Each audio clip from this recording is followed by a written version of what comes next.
Elon Musk ఏం చేసినా సంచలనమే. అది వ్యాపారమైనా రాజకీయమైనా. అమెరికా అధ్యక్ష ఎన్నికల్లో ట్రంప్కు మద్దతిచ్చాడు. లేటెస్ట్గా సొంత పార్టీ ప్రకటించాడు. అమెరికా రాజకీయాల్ని మార్చేస్తానని చాలా బలంగా చెబుతున్నాడు. రెండు పార్టీల రాజ్యంలో మూడో పార్టీకి చోటుందా? మస్క్ పార్టీ అసలు నిలబడుతుందా లేకపోతే కాలగర్భంలో కలిసిపోతుందా? అసలు అమెరికా చరిత్ర ఏం చెబుతోంది?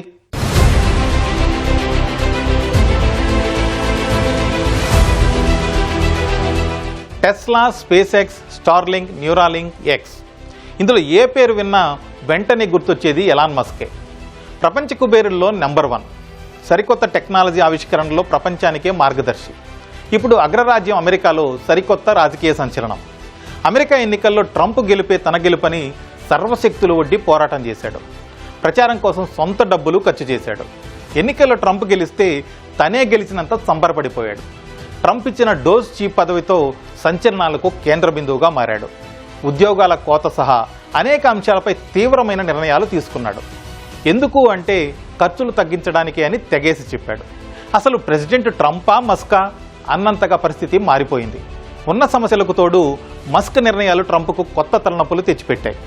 చూస్తుండగానే ఇద్దరి మధ్య విభేదాలు తీవ్రమయ్యాయి. 6 నెలల్లో అంతా తలకిందులైంది.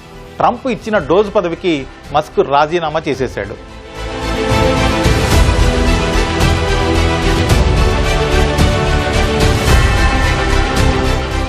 ఇక ట్రంప్ తెచ్చిన బిగ్ బ్యూటిఫుల్ బిల్ ఇద్దరి మధ్య దూరం మరింత పెంచింది. బిగ్ బ్యూటిఫుల్ బిల్తో దేశం బాగుపడుతుందని ట్రంప్ విశ్వాసం. కాదు, దేశం దివాళా తీస్తుంది అన్నది మస్క్ వాదన. భిన్న వాదనలతో ఆప్తమిత్రులు కాస్త బద్ధ శత్రువులు అయిపోయారు. మాటల యుద్ధం నడిచింది. అంతకంతకు పరిస్థితి ముదిరిపోయింది. మస్క్ పేరెత్తితేనే ట్రంప్ అగ్గి మీద గుగ్గిలమవుతున్నాడు. ఎక్స్ట్రాలు చేస్తే అమెరికా నుంచి వెళ్ళగొడతానంటూ స్ట్రాంగ్ వార్నింగ్ కూడా ఇచ్చేశాడు. మస్క్ కూడా అంతే తీవ్రంగా ప్రతిస్పందించాడు. ట్రంప్ పాలన దేశానికి శాపమంటూ ట్వీట్ల వర్షం కురిపించాడు. అమెరికా రాజకీయాలను సమూలంగా మార్చేస్తానంటూ కొత్త పార్టీ పెట్టాడు. 2 పార్టీల వ్యవస్థకు మూడో ప్రత్యామ్నాయం కావాలని అంటున్నాడు. అది తానే తెస్తానంటూ ది అమెరికా పార్టీని ప్రకటించాడు. దాతలు లేరు, కీలుబొమ్మలు లేవు. వాటిని ఆడించే మాస్టర్లు అస్సలు లేరు. సలహాదారులు కూడా లేరు. కామన్ సెన్స్తో పనిచేస్తానంటూ సింపుల్గా పార్టీ పాలసీ చెప్పేశాడు.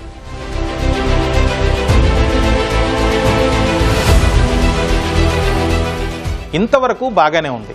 ఇల్లలకగానే పండగ అవుతుందా? అసలు అమెరికాలో రాజకీయ పార్టీని మస్క్ నడిపించగలుగుతాడా? విఫల ప్రయత్నాల జాబితాలో చేరిపోతాడా అన్నది అర్థం కావాలంటే మనం ఒకసారి అమెరికా రాజకీయ చరిత్రను తెలుసుకోవాలి.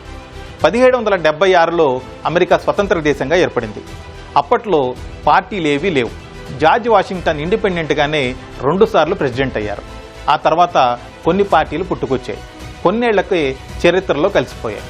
1828లో వచ్చిన డెమోక్రటిక్ పార్టీ, 1854లో ఏర్పాటైన రిపబ్లికన్ పార్టీ దాదాపు 2 శతాబ్దాల నుంచి అమెరికా రాజకీయాలను శాసిస్తున్నాయి. ఇతర చిన్న చితక పార్టీలు ఉన్నా లేనట్టే. అప్పటి నుంచి ఇప్పటిదాకా 2 పార్టీలను ఢీకొట్టే పార్టీలేవీ రాలేదు.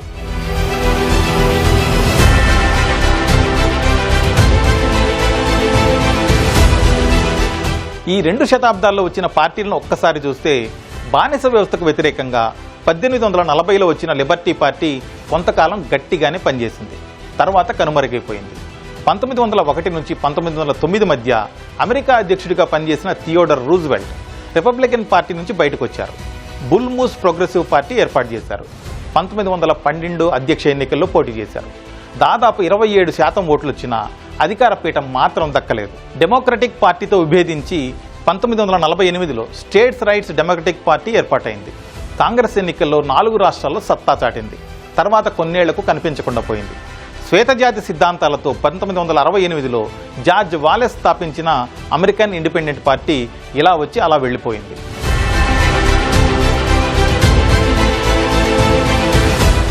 ఇవే కాదు, ఇంకా చాలా పార్టీలే వచ్చాయి, వెళ్ళిపోయాయి. స్వేచ్ఛాయుత ఆర్థిక వ్యవస్థ, పౌర స్వేచ్ఛ కోసం లిబర్టేరియన్ పార్టీ పుట్టింది.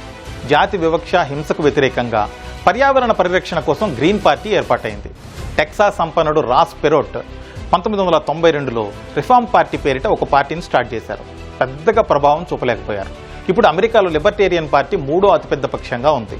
ఇక green party of United states 4వ స్థానంలో ఉంది. 2000 సంవత్సరంలో గ్రీన్ పార్టీ గట్టిగా ఓట్లు చీల్చింది. డెమోక్రటిక్ అభ్యర్థి అల్ గోర్ ఓటమికి కారణమైంది కూడా. లిబర్టేరియన్, గ్రీన్ పార్టీలకు కొన్ని రాష్ట్రాలు, స్థానిక సంస్థల్లో గట్టి పట్టే ఉంది. ప్రధాన పార్టీల విధానాలను ప్రభావితం చేసే స్థాయిలో ఉన్నాయి ఆ రెండు పార్టీలు.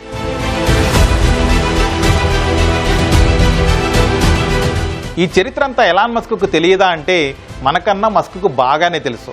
అందుకే వెంటనే అధికారం కావాలని కోరుకోవడం లేదు. జన్మతః అమెరికన్లో మాత్రమే అధ్యక్షులు అవుతారన్నది అమెరికా రాజ్యాంగం. దక్షిణాఫ్రికా మూలాలున్న మస్క్ ఎన్నటికీ అధ్యక్షుడు కాలేడు. పార్టీ బలోపేతమైతే అమెరికా రాజకీయాల్లో కింగ్ మేకర్ కావచ్చు అన్నది మస్క్ ప్లాన్. డబ్బులకు కొదువు లేదు. ఎక్స్ లాంటి బలమైన సోషల్ మీడియా ప్లాట్ఫామ్ చేతుల్లో ఉంది. 2026లో జరిగే కాంగ్రెస్ ఎన్నికలే ఇప్పుడు Musk target. House of representative అంటే ప్రతినిధుల సభలోని 435 సీట్లు, సెనెట్లోని 100 స్థానాల్లో 35 సీట్లకు మిడ్ టర్మ్ ఎన్నికలు జరుగుతాయి. ఈ ఎలక్షన్స్పై గట్టిగా ఫోకస్ పెట్టాలని మస్క్ డిసైడ్ అయిపోయాడు. అన్నీ కాకుండా గెలిచే అవకాశం ఉన్న సీట్లపై మాత్రమే గురిపెట్టబోతున్నాడు. అక్కడ నుంచి రిజల్ట్ బాగుంటే గేరు మార్చాలన్నది ప్లాన్. అప్పుడు రిపబ్లికన్ పార్టీ నుంచి వలసల్ని ప్రోత్సహించే ఛాన్స్ కూడా ఉంది.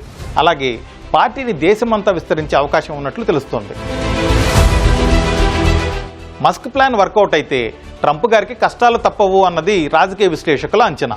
మరి మస్క్ పార్టీ నిలుస్తుందా, గెలుస్తుందా తెలియాలంటే 2026 నవంబర్ వరకు ఆగాల్సిందే.